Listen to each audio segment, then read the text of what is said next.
এমন অস্ত্র আছে ইরানের কাছে, এবং এই শক্তি আসমান থেকে আসে না জমিন থেকে।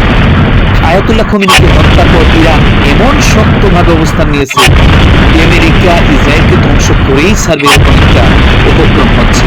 1 ও 2 মার্চ 2026 ইরান তার সামরিক সক্ষমতা এবং আঞ্চলিক প্রভাবের প্রমাণ দিয়েছে মূলত ইসরায়েল এবং মার্কিন লক্ষ্যবস্তুগুলোতে ব্যাপক পাল্টা আক্রমণের মাধ্যমে।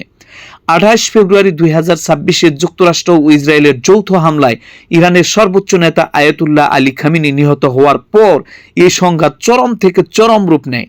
এই 2 দিনে ইরান তার শক্তির যে প্রমাণগুলো দিয়েছেন তার মধ্যে অন্যতম হলো আঞ্চলিক ব্যালিস্টিক ক্ষেপণাস্ত্র হামলা।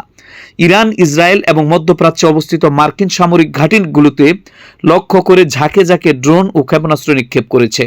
লোহিত সাগর ও পারস্য উপসাগরীয় অঞ্চলে মার্কিন সম্পদ লক্ষ্য করে এই আক্রমণ চালানো হয়।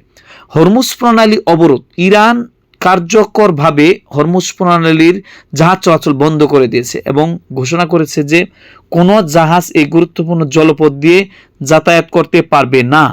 এর ফলে বিশ্ব বাজারে তেলের দাম হু হু করে বাড়তে শুরু করেছে।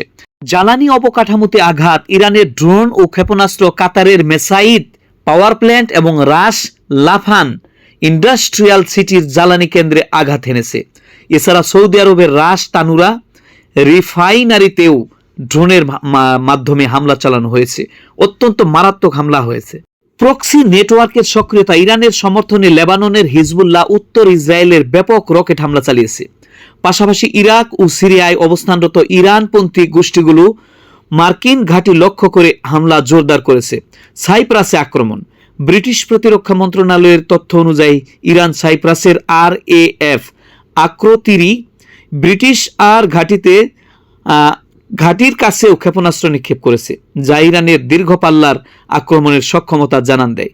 সব মিলে ইরান এমনই একটা শক্তপোক্ত অবস্থানে রয়েছে, পুরো বিশ্ব তাক লাগিয়ে দিয়েছে।